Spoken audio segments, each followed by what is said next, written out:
Hi, I'm Rick O'Shea, and I'm the literary curator of the UCD Festival, and I'd like to welcome you to this year's special edition. This year's festival is called the UCD Festival at Home, and it's a chance for the global UCD community to virtually come together in these unusual times and join us on your smartphone, smart TV, or laptop for this free event. We're also very happy to be expanding our digital and worldwide festival audience. Although the UCD Festival has had to move online this year, the inspiring, engaging and informative activities of the regular festival remain. It's wonderful to have the global UCD community of students, alumni, future students and friends join us for the virtual conversations and events at UCD Festival at Home. It now gives me great pleasure to introduce the first conversation of this year's virtual festival, featuring the celebrated novelist, short story writer, essayist, playwright, journalist, critic and poet, Colm Tóibín. He's also a celebrated UCD alumnus and UCD Creative Fellow, as well as Irene and Sydney B. Silverman Professor of the Humanities at Columbia University. 4 of his works have been shortlisted for the Booker Prize, and many of you will know his novel Brooklyn was adapted into an award-winning feature film. Colm joins the conversation from Los Angeles this evening. In conversation with Colm is Margaret Kelleher, the Professor and Chair of Anglo-Irish Literature and Drama in the UCD School of English, Drama and Film. Margaret's works include The Feminisation of Famine, The Cambridge History of Irish Literature, Ireland and Quebec, Interdisciplinary Essays on History, Culture and Society, and The Mam Trasna Murders, Language, Life and Death in 19th Century Ireland. She is a Fulbright visiting scholar with Glucksman Ireland House, New York University, and joins us from her home in Ireland. I hope you enjoyed the conversation. Colm, it's very good to see you in extraordinary times. Thanks so much for sharing the time with us. To set the scene, could you tell us where you are, how you are, and indeed what's keeping you busy? I'm in a suburb of Los Angeles called Highland Park, which is near Pasadena.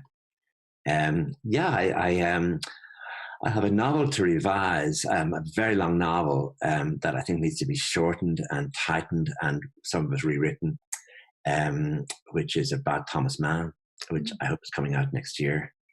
I'm also at the moment reading a lot of Julian Barnes's art criticism, and I have a lot of work to do every day. I've been also grading papers and dealing with students at Columbia. So it's the main thing is to try and get out of bed in the morning early enough so you've got a big long day. And for a lot of writers, I think social distancing is really what you need to do anyway. But every so often you realize, oh my God, I'm locked in. I mean, this is sort of mandatory, and it gets a bit scary. But it's I think the world is divided in our particular sphere between those who have a salary and those who don't, and those who are now running out of money. And so I'm in a very privileged position because I'm not running out of money. But I think that's what we really got to worry about. There are people literally, you've stopped paying your mortgage. Yeah, you're stopped paying other loans, but you simply actually next week will have no money. And so I think we've got to remember that, people like me or people like you that, we live so much alone in rooms trying to work. But if you're a carpenter, if you're a plumber, if you're an actor, then this is a very, very difficult situation because you can't, when will the actual money come back in? Especially if you're an actor, where when are the theatres going to open again? When are films going to get made now? No, I very much agree. I mean, I often think one of the most useful things I can do as a teacher and critic is to be an advocate. And I think that advocacy is going to be so needed in the time to come. And that's why I really welcome the chance for us to have the conversation about the role of art in this, that to really emphasise, I think, to the very willing audience of UCD alumni, that the artistic reflection has a really important space in the conversation.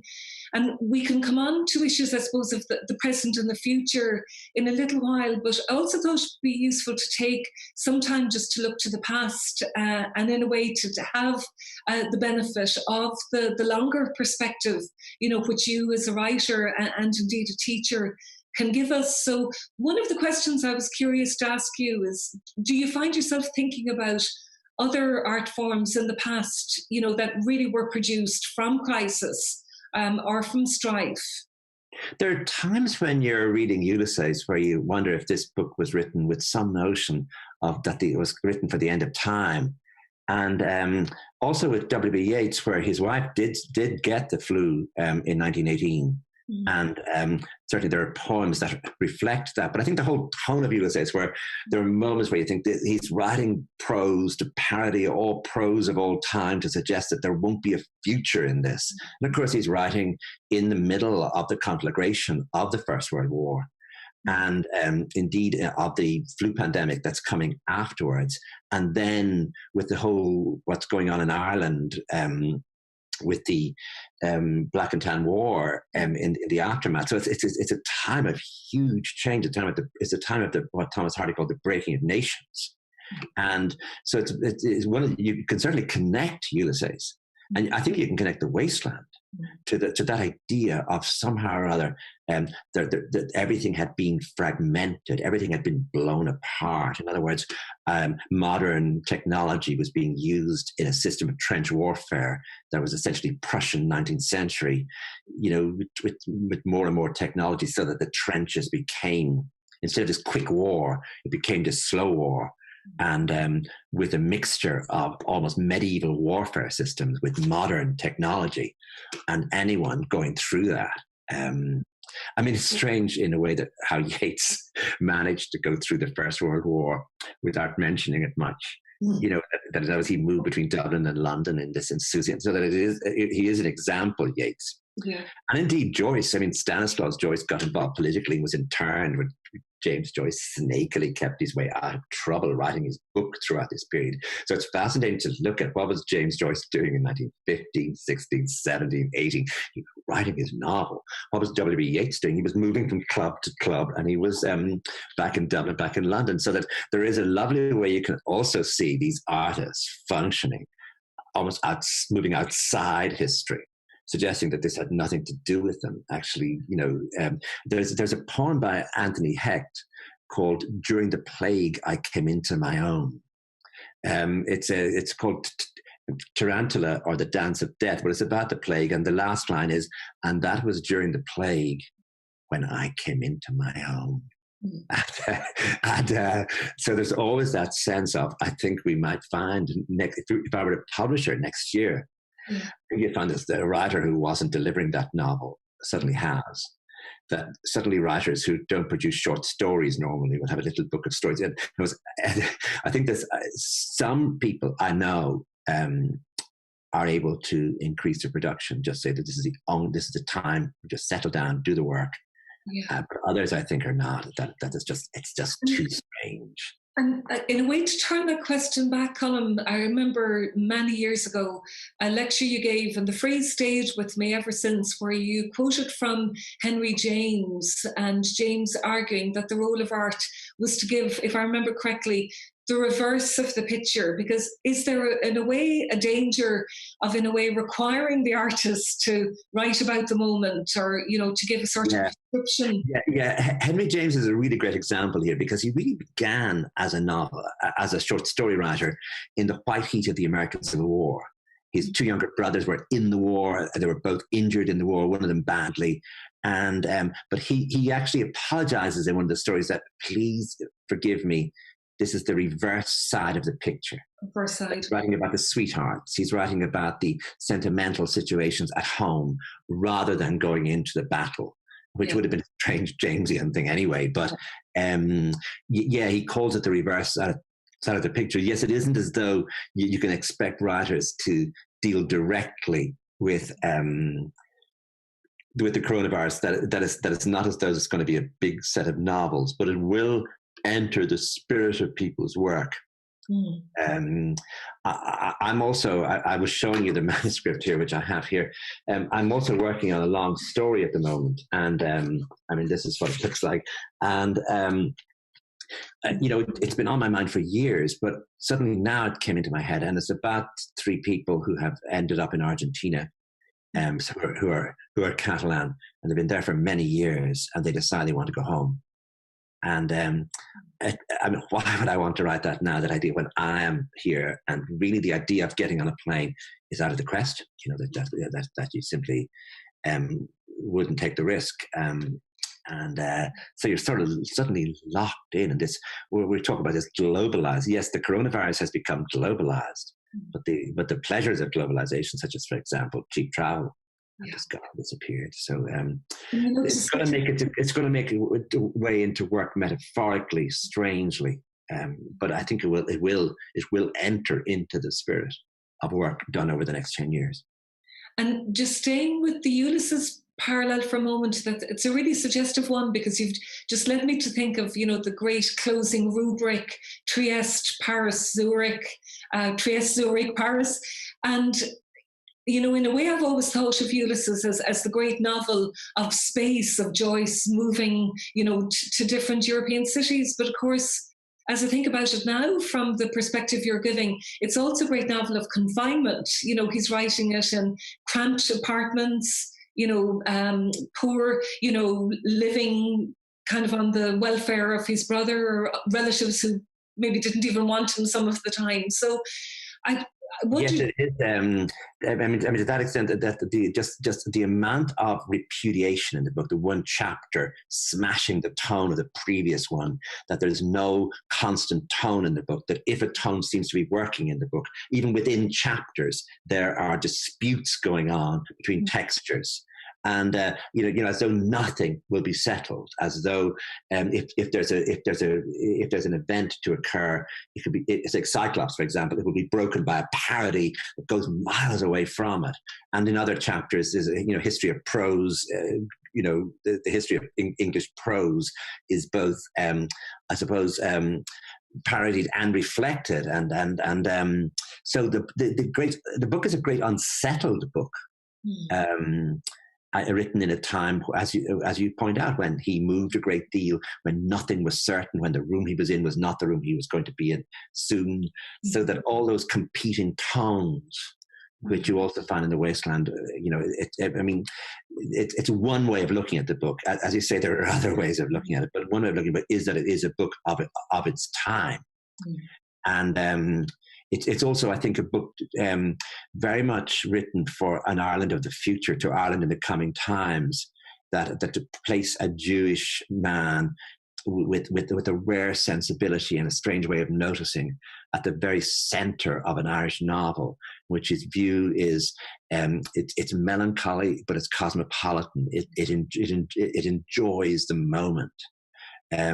And he is in a way outside the argument. He speaks in a different way to everyone else in the book. So I think it was almost a blueprint for an independent Ireland as to how life might be lived in an independent Ireland, in this rich, sensuous way, by someone who is capable of desire, who is almost sexualizing the future for Ireland. So there's another way of looking at Ulysses, which is also as a blueprint, as a book written. I mean, it's a strange idea of this masterpiece coming out the very year that the first country got away from the British Empire, and it was set in the capital city of that country. So Ulysses has a huge political thing, a political meaning for Ireland. But I think it's also a book written out of the European conflagration, where the whole idea of story, of fragment, of no center being able to hold at all in the book, but competing voices, and in a time of the breaking of nations. One of the things, I suppose, about the lockdown is the chance to read and to show you something back. This is what I've been reading, Thomas Mann's Magic Mountain. Wow. And I have to say, for the first time, I hadn't read it before, and it's extraordinary, Colm. So could you tell us a little, about your interest in Mann, and a sort of preview of the next book, if you're willing to give it? One of the problems with The Magic Mountain is that the correspondence between Katia, Thomas Mann's wife, and him is gone. That, in other words, they left it with a lawyer, and like a lot of his papers, it's missing. So we just simply don't know some things, but we do know quite a lot. That, in other words, Katia was in the sanatorium. Thomas Mann, they already had 4 children. Thomas Mann went to see her. And a lot of the characters in the book were characters in the sanatorium that she was writing to him about all the time and telling him about. And so the cousin is a version of Katia, he makes her a man. And Hans Castorp is a version of Thomas Mann himself. And the novel comes from that visit. It was, again, there's a plague involved, in other words, where he was writing it, and the First World War broke out, and he became a huge Prussian. He became a German nationalist, where his brother thought the war was a disaster. Thomas Mann actually has phrases that are very close to Patrick Pearse, talking about blood being a cleansing thing for Europe. He goes crazy in the First World War, and he can't write his novel. He writes a most dreadful book called Memoirs of a Non-Political Man, which is really a blueprint for German militarism. It's the strangest idea, but he gets the poison out of himself, perhaps. So he, after the war, he not only goes back to the Magic Mountain, but he realizes that Germany has no future as a sort of Prussian paranoid state. And he becomes, he sees the dangers, but in those 4 years in the war, he actually lived the dangers. And so the Magic Mountain, he began to write it before the war, and he finished it after the war. But he always said that if he hadn't had those years of paranoia, some of the pieces he wrote in the First World War are an absolute disgrace. There's almost nothing like them, in the work of a great writer. And all of the people with him, friends of his at the time, all became Nazis. People who were with him, and he was the one who didn't. And it was partly, the reason he didn't was partly social. In other words, he was from a much higher class, and of course, Kathy, his wife, was Jewish and from a very rich cosmopolitan family. So the Magic Mountain comes in the middle of all this, and there's no one would wish it longer, as Dr. Johnson said about Paradise Lost. I mean, there are moments in it where you just think, oh my God, the leisure they had to read this book, and the amount of big, long discussions. But then they're absolutely marvelous. The account of the X-ray is so sort of sexualized in the book, and the bad Russian table, and the woman who bangs the door, and all the different friendships and relationships. But he was in Davos, and he saw a lot of that, but a lot of it comes from she wrote to him a few times a week. I mean, she'd left 4 children, and it turns out, by the way, because her X-rays are still there, that there was nothing wrong with her. Yeah. There was nothing wrong with her. She didn't actually have TB. The TB became a sort of thing that anyone who had any problem, it was TB. Yeah, because I know I've heard people talk about, memories of TB here. I've heard friends in the States talk about memories of the polio epidemic, that, and in a curious way, there seems to be something almost comforting, in literary forms that show us other kind of times of pandemic. But maybe a less comforting one is a line that's been reverberating quite a bit recently from Freud, who of course lost his daughter Sophie to influenza in 1920. And a phrase I've seen it referred to a few times recently, most recently by Brenton Kelly, Professor of Psychiatry. The undisguised brutality of our time is weighing heavily upon us. I mean, brutality of our time, does that resonate for you for art at the moment? I'm looking at something like Patrick Coburn's book called A Broken Boy, describing his family living in Youghal at the polio outbreak. In the 1950s, and he has a very good diary piece in the current issue of the London Review of Books describing what it was like with that polio outbreak, that how no one understood where the polio was coming from, and it wasn't associated with poverty. It came much more to middle-class housing estates than it did to overrun parts of cities. So that we're going through a time. I mean, there are moments in this where you go, I don't think I've heard this before in my lifetime, where people, especially in the United States, were talking about old people being expendable. And I think there is a general view, if you're 90-something, who cares? Like, you're going to go somewhere, you might as well go this way. I didn't think I would ever get to hear that as being, part of an argument. So you'd have to end up making a counter argument to that. I didn't think I'd hear that again, but we are hearing that. Yeah. And the brutality. Yeah, and the fact that in the United States, especially, you could draw a map of Manhattan. Colm, in a kind of prophetic way, what art forms do you think might come into view? Because in fact, as you were speaking about Manhattan, and the inequities, I was reminded of a really powerful short film that Spike Lee has put on social media of just the emptiness of the city. I mean, it's like Eliot's Wasteland, the unreal city, death undoing so many. I mean, I'm wondering, is it film? Or then on the other hand, I'm thinking of the power of poetry at the moment, the lines from Seamus Heaney that have brought people solace, just the I suppose, affection and love really with which people have gone back to their Evan Boland poems with her sad passing recently. So are there genres like poetry, do you think, that may be moving more into view in the middle of it all? I mean, this is a time when if you have a lot of CDs, that you can get a chance to listen to them, and I think people need a project in this. Yeah. And so certainly it's interesting that a poet who's always seemed not a national poet. In a way that Seamus Heaney, there were times when the nation loved his work and he was connected somehow to Ireland. But a much more cosmopolitan figure, Derek Mahon, has emerged with his poem "Everything Is Going to Be All Right." Yes, yeah. That one somehow or other managed to express the idea, look, we're going to get out of this, but there will be deaths. And he says it in the poem, there will be deaths. And his poem, it was marvelous to see somebody like him who's I mean, he's not a marginal figure, he's a central figure, but he's never spoken for his people. He would not, that would not be his style. And at the end of an RTE News Bulletin. Yeah, at the end of the RTE News Bulletin, what do we have? We have Derek Mahon. Well, I think that's that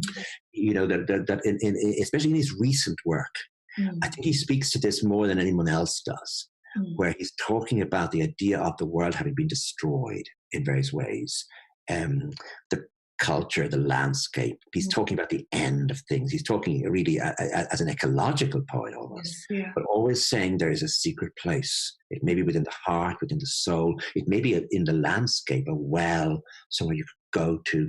I mean, he's, especially in the last few books, there's something very special going on in his work where he's attempting to find a place, a sacred place, or somewhere where the soul or the man can find comfort against all of the noise, much of which he deplores.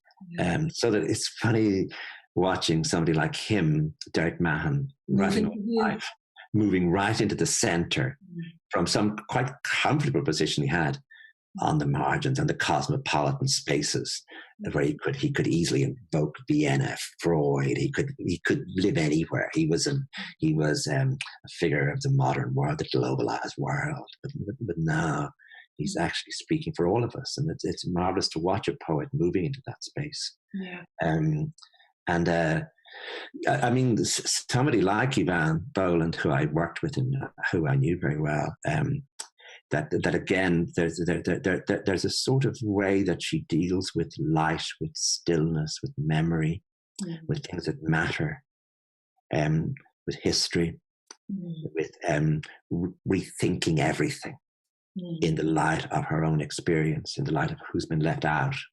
And I think that she's somebody who could, I think, be that if you just sat down with her 2 prose books and her collected poems in this time, I think a great deal could happen in the sort of in the free days people have now. I very much agree. If you can free yourself of worry, if you can free yourself of screaming children, or the feeling that there's a bank manager waiting for you, there's a bank manager sitting there, and just work so you can make your life a misery. I'm just reminded of that beautiful Irish phrase, slí imethe for Evan imethe, slí na fearna, gone on the way of the truth. And there, that is that, I suppose, of where the slí na fearna, is going to come from. To return to a comment you made earlier, Colm, in terms of just again the financial difficulties, just the pressure on people, exactly as you said earlier, in worlds that are very different to ours. As a former member, say, of the Arts Council and looking to the future, about the recovery, I mean, are there particular measures that you'd really like to see introduced, or even examples of good practice that you're seeing elsewhere? one of the things I learned on the Arts Council is just how well run most arts organisations are.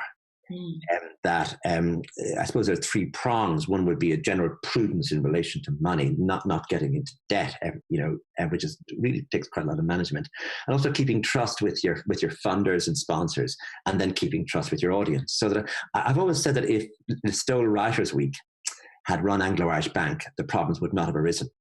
And that if a Druid Theatre had run AIB, we would not have a problem. And I think I don't mean that as a joke, and I don't mean it as a sort of, I think it's literally true. And I think we will have, in the next 10 years, another bank problem. We won't have a Druid problem, and we won't have a Listo Writers' Week problem. And so that I think there's a great deal of trust in Ireland between the council, between the Arts Council and artists and arts organisations, which doesn't exist elsewhere. The English Arts Council has always been awful about just deciding to cut things for no reason and making new policy darting decisions. The Irish Arts Council tends to have been wanted organisations within the ambit. They then stay in, and there's a lot of give and take. And so I think the problem at the moment is that people need money. And they don't need guidance. They don't need structures put in place for them. That there are actors who simply, everything has fallen apart. The film that was going to happen, the voiceover, the play has been cancelled, and no one knows when it's going to go on. I think that's also true for visual artists. I think we're lucky, really lucky now, that Istóna is so strongly in place that at least protects some people, but it doesn't protect others. And I think that I'm glad the Arts Council has set up this special committee. And but one of the issues, as usual, is that what's needed is money. And so we just have to see how this works out, because it isn't as though there's it's not rocket science. It's just that a lot of people have lost their income, and they can prove, they can say, I was going to be in this play which Druid was putting on, or which the Dublin Theatre Festival was going to do, and that's not happening. I would have made this amount of money, and now I'm not. And so there are ways, and I mean, it may be a way of beginning a conversation about a more permanent system of support for people whose jobs are whose positions are so fragile about sort of having work all the time. In the meantime, of course, there's Sally Rooney. In the meantime, normal people with these young Irish actors who are just so detailed performances. The sense of, you think this has to be this person's own voice, and it isn't. That they're actually character acting, and the way in which the music is added. So you're watching at the moment, anyone who's watching normal people. I've seen the whole thing. I'm not going to give it away, but I've seen the whole thing because it's on Hulu in America, and you can see it all. But it is one way to say, actually, if you don't think the arts is important, turn on normal people. Just look, how did those actors come about? How did Lenny Abramson come? How did Sally Rooney? All of it came together by a lot of determination by talented people, but also the structures in place. So it's and a huge it isn't as though the arts is at the margins of our lives at the moment. It's perhaps at the center. The number of people who are watching a film a day, are binging on things. Well, that's art. The number of people who are actually reading stuff that they've always wanted. So there is a way in which, at the moment, as in all times of crisis, that some things come to the fore, strangely, and you just reminded me again of the power of the kind of young generation reach of normal people. It's just, I think, animating a young audience, and indeed probably future artists themselves, and in kind of all sorts of interesting ways. But I'm also reminded of a point you made at the beginning of our conversation, and you've made, I think, over the years, the importance of giving artists time. Would you agree that the results don't have to be expected in the next 6 months, for example, in the examples we're giving from Ulysses, from The Wasteland, from Thomas Mann, indeed? Yeah, I mean, I think one of the problems that every novelist has is that you often think you're going to finish a novel next year, and you write it, and you then, a month later, you read it and someone else reads it, and you realize, this is wrong, this is not right. And this is what happened to me with the Thomas Mann book. In other words, it's very long. And as I was working, thought, right, I need another chapter. And then when it comes, in the cold light of afterwards, you read the book and you think, this needs another year's work. I have to go back to this. And it means I'm not going to get paid. So every novelist, I think, knows this idea that, and this is why this is why we argued for the tax thing. In other words, that they're still taxing artists as though your ordinary workers. You're a year on year. You're like anyone earning a salary. It's a year, whereas with novelists, especially, it's often a 5-year thing. And they won't listen to us on this. I mean, it's very interesting sometimes where you end up mattering a lot, say, to diplomats, and politicians' speeches, especially the area speeches, and in a time of crisis. But actually, there's a time when they don't listen back to say what are the needs, and the needs now are quite serious, and the needs are financial. And, in other words, we don't want love. Don't give us your love. We don't want any empathy, but there is a need for people who literally have no money, have run out of money, some of whom are household names, and that they have to be supported. Yeah, very much agree. As we finish, Colm, I'll ask you one last question, which is, what's bringing you solace? What's bringing you joy? Is it particular music? Is it particular books? I'm off to reread Middlemarch. That's my tonic at the moment. I'm listening to a lot of music, and I have a Facebook thing. I'm putting up a lot of music, but just the Bach cantatas. I mean, for anyone who doesn't know, like you could really get the rest of your life from just different recordings of the Bach cantatas. There's so many of them, and they're so beautiful. And they come in so many different guises. I mean, in other words, you have the instrumental part, you have the aria, you have the chorus.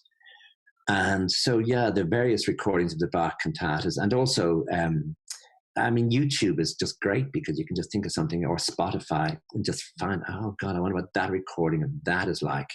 And you think of something like, Donal Óg, or you think of something like Dolly McMahon. And you think, oh my God, there's an actual on YouTube. You can see her singing at the Flacciole of Thurles in 1965, Dolly McMahon. So anything like that coming into your head, that just give yourself an hour a day where anything at all you remember from music. Big Enoch Amorca, Gunde and like anything, the drown on down of any. There's a singer called Kathleen Maud, CAITLINMAUD. Yeah, and she was a poet. And she died young, and she has a version of Donal Óg that is really astonishing. She speaks the last verse of it. And then you get Mairead Nicola's version of Donal Óg, and then you get Josephine Begley's version of Donal Óg, and then you get Lady Gregory's translation of Donal Óg, and then you have a whole Donal Óg day. And I think you can do that also with, listening to Kathleen Ferrier singing Blow the Wind Southerly, and then you can find someone else has sung it, or you can look at all the different versions of say something like I Dreamt I Dwelt in Marble Halls, or like you can just spend the day thinking about something that you think kind of like this, and one of the great things is the screen and the internet actually really, really, really works for this. So I've been going through a lot of listening to funny things that I haven't and one thing leads to another. It's true with YouTube and with Spotify, where you can see, oh my God, I didn't know she recorded that. Oh, there's another version of Handel, a Handel song, Ombra Mai Fu. Is Kathleen Battle's version better than Kathleen Ferrier's version? And Janet Baker singing Sea Pictures. Why did Kathleen Ferrier not record that? And then there's someone called Lorraine Hunt Lieberson. And she was a soprano, and she became a mezzo as she got older. Again, she died in her 40s, but she has recordings of 2 Bach cantatas and Handel songs, and the most silky, beautiful, astonishing voice with an astonishing amount of emotion in it and control.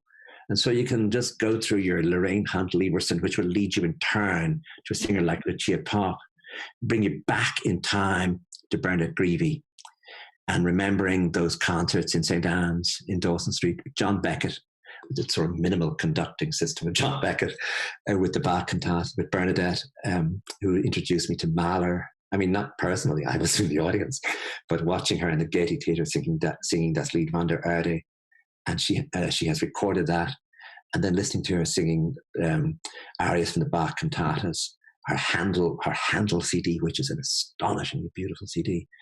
And so you go back to thinking about Bernadette, and then, various other people. There's an Irish singer called Dermot Troy, who again died young, but there's one CD, and you can just hear how wonderful. And then that leads you back to John McCormack. And I hear you calling me, and you just spend you could just wander, without having to pay any money. You're probably breaking all sorts of copyright law, but anyway, without paying any money, you can spend a whole day thinking, oh, I wonder, when what is life to me without thee? The Kathleen Ferrier from Orpheus and Eurydice from Gluck. There's a recording of that. Maria Callas sings it in French. And then someone else sings it in Italian, Kay Farrow says that. And so you just go on and on and on. And then there's a singer called Jonas Kaufmann, who's the great German tenor at the moment, and you can just see him singing Puccini, really, really, really enjoying. He's incredibly good looking. And you can see him singing his Puccini, and then watch him attempting the Wagner. And that's very exciting. You can going from dream to dream and remembering something. Oh God, I wonder about that. There's a few beautiful Schubert songs, and then you can find all the recording. Oh my God, listen to the way, Ian Bostridge will sing something compared to the way that Hans Hotter sang it. And that would be, I could just spend days doing that. I mean, it's just, I suppose a lot of people do it with jazz. And then you get, I just came into my head the other day, because I'm in California, the Mamas and the Papas. Do you remember? You were too young, but no, I remember singing each night before I go, or, each night before, and singing also California Dreaming. And so the Mamas and the Papas entered into my head. And I love the Mamas and the Papas. I forgot I loved them. I hadn't thought about them maybe for 45 years, maybe more. But the Mamas and the Papas have been looming quite large. They really made some beautiful, beautiful sounds, the Mamas and the Papas. On that note, all we can do is wish you happy continuing Los Angeles dreaming. Okay. Thank you. Okay, Margaret, you take care. On behalf of UCD alumni, thank you. Okay. You take care. Okay, bye. Bye. Bye-bye.